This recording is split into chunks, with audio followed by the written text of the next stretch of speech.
Bonjour à toutes et à tous et bienvenue dans cette nouvelle vidéo sur la chaîne YouTube de French Templates. Ça faisait longtemps qu'il n'y avait pas eu un nouveau contenu, alors je suis heureux de pouvoir vous parler de nouveau. Aujourd'hui, vidéo un petit peu particulière, on va toujours parler de PowerPoint, mais on va étendre notre sujet. On va parler plus précisément de la suite iSpring Suite 10, puisque c'est la version numéro 10, on va parler de la suite iSpring Max et de tout ce que cela comprend. Pour faire simple, iSpring, c'est une suite de logiciels qui se rajoute à PowerPoint et qui va vous permettre d'aller plus loin sur le logiciel, de créer un contenu premièrement plus divertissant, plus accrocheur, de créer des interactions, des quiz, on va voir tout ça durant la vidéo. Je suis actuellement sur le site d'iSpring, il va être en description, en première ligne, et ça serait bien que vous puissiez le visiter si cela vous intéresse parce que vous pourrez comprendre à quoi sert tous les logiciels iSpring de manière très complète. Le principe, c'est de vous aider à créer dans PowerPoint des cours, des vidéos, je n'ai pas besoin d'assistance, merci, mais aussi des quiz, tout ça pour essayer d'avoir une interaction maximale. Qu'est-ce que cela donne ? Vous avez des exemples ici, puisque dans iSpring, vous allez avoir des PowerPoint déjà tout faits par des professionnels, des graphistes. Vous avez sur ce même site, comme vous le voyez là où se trouve mon curseur de souris, des exemples de simulation de dialogue, de cours avec ici pour objet une navette spatiale, de quiz. Je vous invite à cliquer sur les petits play pour que vous puissiez voir toutes les vidéos. Ça va peut-être vous inspirer et surtout illustrer mes propos. Ce site donc est très important si vous êtes intéressé par iSpring à la suite de cette vidéo. Mais qu'est-ce que cela donne dans PowerPoint ? Parce que c'est quand même le principal. Vous voyez que à la première vue, il n'y a rien qui change, si ce n'est que nous avons un nouvel onglet. Ici, tout à la droite, iSpring Suite 10. Lorsque je clique dessus, eh bien, vous voyez que j'ai des nouvelles fonctionnalités, bien évidemment. Ces fonctionnalités sont disponibles avec les logiciels iSpring. Alors, ces logiciels, je ne fais que vous en parler, mais vous n'avez peut-être pas trop compris de quoi il s'agissait. Alors, regardez, sur mon ordinateur, quand je tape iSpring, vous voyez que j'ai de nombreux résultats. J'ai iSpring Suite 10, c'est le logiciel, la centrale de logiciels si vous voulez, qui va regrouper toutes les fonctionnalités. Je vais pouvoir l'ouvrir et lorsque je vais être dessus, eh bien je vais pouvoir choisir de créer un quiz, de créer une simulation de dialogue, on va faire ça ensemble après, je vais vous montrer à quoi cela ressemble. Je vais pouvoir choisir de faire un screencast, une interaction ou encore c'est nouveau, un livre. Mais vous avez aussi vu que dans ma barre de recherche, quand j'ai fait iSpring, il y avait d'autres logiciels. iSpring Flip, iSpring Visuals, iSpring Quizmaker, iSpring Talkmaster, etc., etc.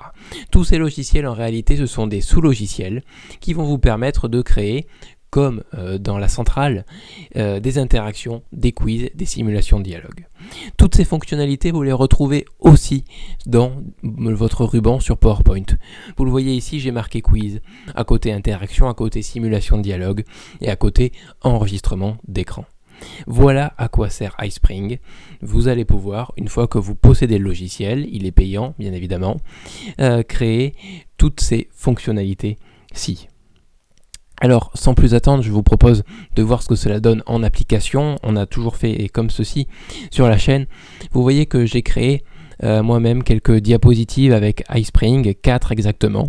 Je vais vous montrer à quoi cela ressemble après et on va en faire une ensemble. Vous voyez que ici la première diapositive est en fait une diapositive proposée par iSpring de base dans ici la fonction modèle de diapositive.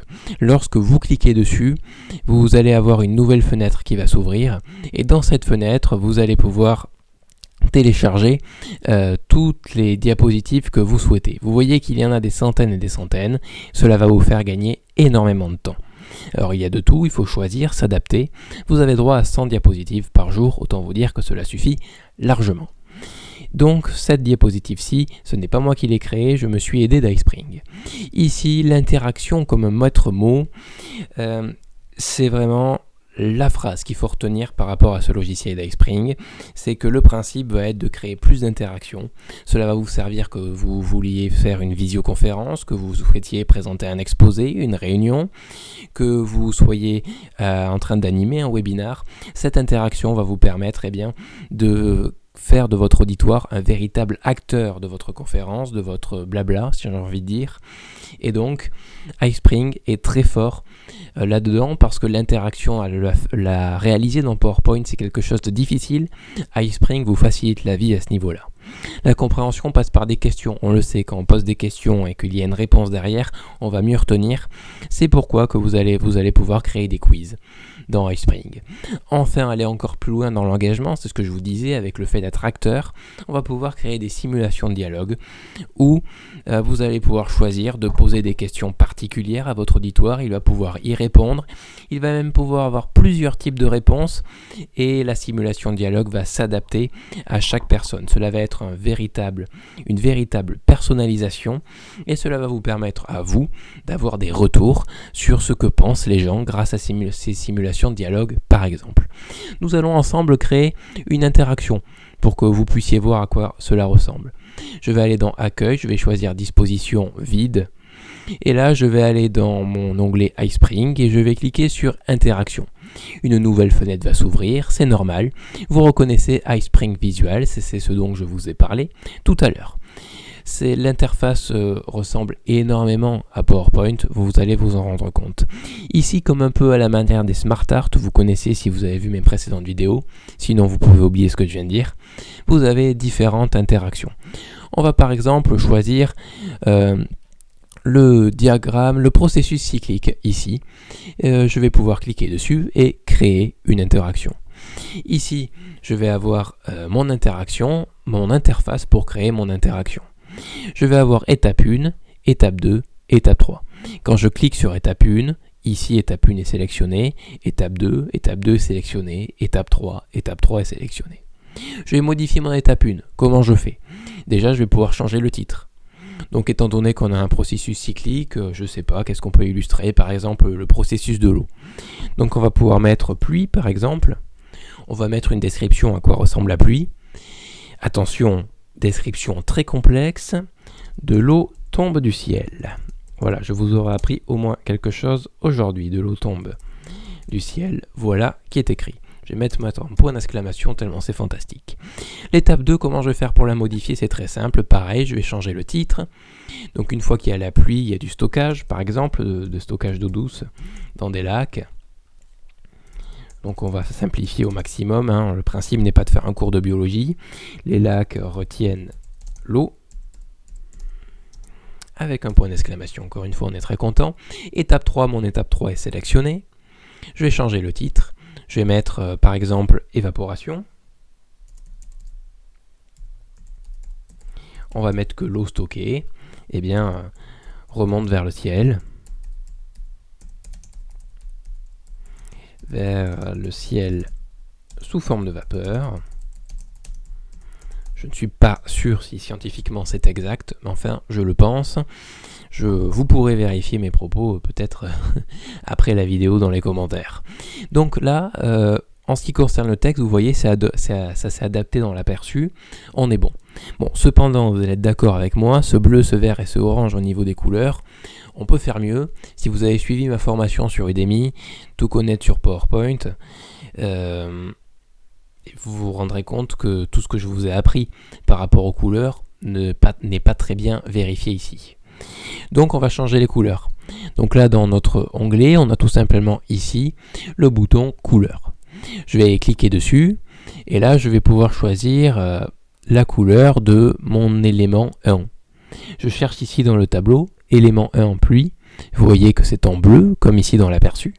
Je vais cliquer dessus et là je vais pouvoir changer la couleur.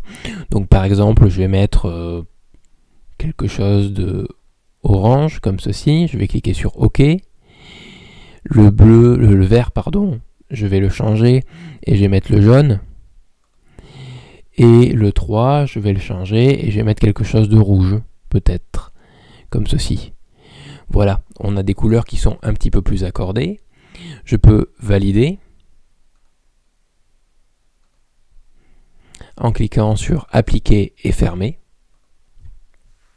Et maintenant que mon interaction est réalisée, vous voyez que c'est très rapide, je fais sauvegarder et retourner au cours. Ce que iSpring appelle le cours, c'est votre présentation. Et là, votre interaction est créée. iSpring vous le fait comprendre avec cette diapositive déjà toute faite. Interaction, cliquez sur interaction pour modifier l'interaction. Sauf que là, mon interaction, eh bien, vous voyez qu'elle ressemble à rien. C'est comme dans mes autres diapositives. Ici, j'ai une autre interaction, mais il n'y a rien d'interactif. J'ai une image.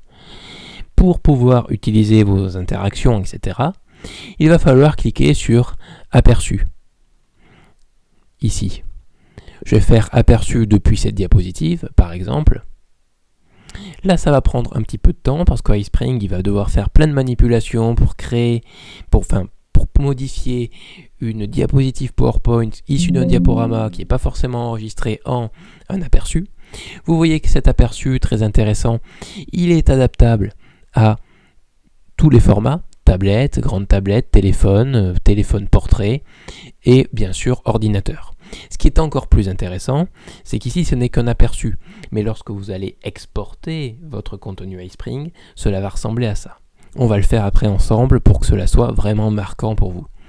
Ici on a 1, je peux cliquer sur 2, je peux cliquer sur 3 et mon interaction est réussie. Vous voyez que ce que j'ai marqué, de l'eau tombe du ciel, les lacs retiennent l'eau et l'eau stockée remonte vers le ciel sous forme de vapeur, eh bien est marqué dans mon interaction. Je peux aussi le faire grâce aux différents boutons ici en bas. Et enfin, je peux faire mais avec la croix ici en haut. Alors après, je vais juste supprimer cette diapositive. Vous voyez qu'ici, j'ai 4 diapositives que j'ai créées précédemment. Ces 4 diapositives, elles reprennent toutes les fonctionnalités qu'il y existe dans iSpring.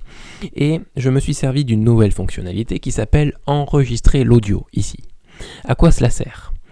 Cela va servir tout simplement, puisque l'objectif est de créer un cours par exemple, ou un webinar, ou une visioconférence avec iSpring, d'enregistrer une voix off à votre présentation. En même temps que la présentation défile, vous allez vous enregistrer, et iSpring va enregistrer ces tronçons audio et les accoler aux diapositives au moment même où vous les avez enregistrés. De même avec la vidéo, vous allez pouvoir vous enregistrer votre visage qui explique certaines choses, et cette vidéo sera accolée à chaque diapositive au moment où vous l'avez dit. Pour que cela soit plus clair, je vais vous montrer à quoi cela ressemble. J'ai enregistré l'audio, donc ce que vous allez voir et tout ce que vous allez entendre à partir de maintenant, c'est quelque chose que j'ai fait précédemment. J'ai fait en sorte de créer une introduction à un cours en ligne. Vous allez voir, je vais le faire partir, vous n'avez qu'à apprécier.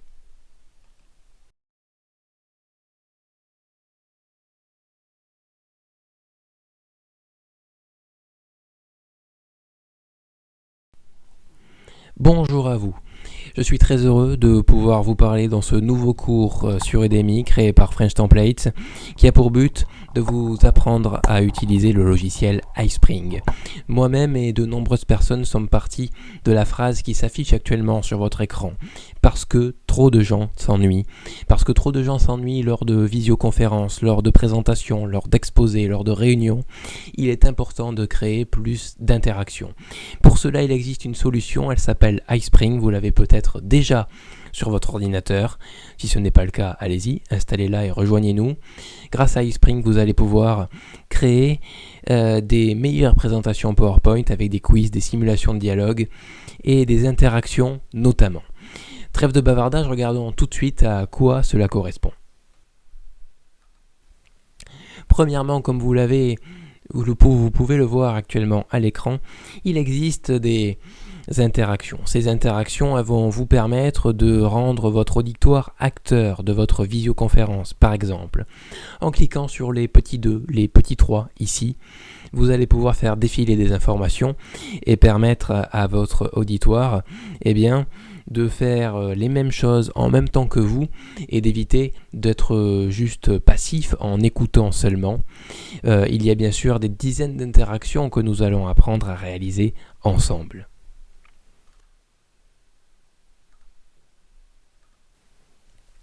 La compréhension passe par des questions. Et oui, on le sait, lorsqu'on passe des questions, on retient bien mieux. C'est pour ça qu'avec iSpring, vous pouvez poser des quiz et des questions à vos personnes. Cela vous permet d'avoir un retour et là encore, de rendre votre auditoire acteur. Vous voyez ici, j'ai demandé veuillez nous donner notre avis sur ce cours. Vous pouvez le faire avec iSpring, puisque cette présentation est disponible en téléchargement. Et vous allez pouvoir nous faire un retour. Autant se servir de ce qu'on apprend. Enfin, aller encore plus loin dans l'engagement avec des simulations de dialogue. Vous allez pouvoir créer des simulations de dialogue pour tout simplement faire mieux comprendre ce que vous souhaitez faire passer comme message. Ici, vous le voyez, vous avez notre assistant, Charles, qui va être notre assistant durant tout ce cours et qui vous donne la bienvenue avec la présentation de votre premier objectif dans la prochaine vidéo qui va être de comprendre l'interface du logiciel iSpring.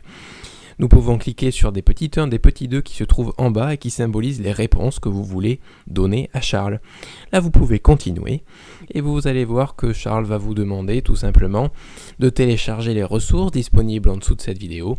Si vous savez le faire, vous pouvez cliquer sur Montrez-moi. Si vous ne savez pas le faire, vous pouvez cliquer sur Montrez-moi, pardon, c'est l'inverse. Vous cliquez donc sur le petit 2 et Charles va tout vous expliquer. Sinon, vous pouvez bien évidemment nous contacter à frenchtemplates.web@gmail.com. Je vous dis à tout de suite pour la première vidéo de cette formation.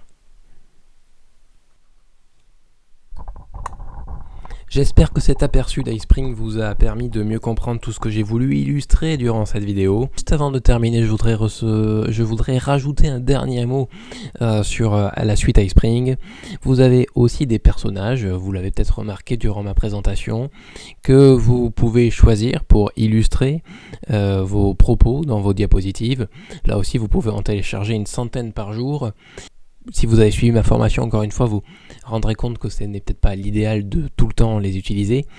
Cependant, il est intéressant de savoir qu'en septembre, de nouveaux personnages vont sortir et ces personnages-ci seront dessinés, comme on dit. Ils auront un style dessiné et cette fois-ci, ça peut être utile pour, par exemple, faire un style tableau blanc, style qui est d'ailleurs très à la mode si cela vous intéresse. Voilà, c'était le petit mot de la fin. Je vous souhaite une agréable fin de journée. Surtout, n'oubliez pas, libérez votre créativité. C'était French Templates.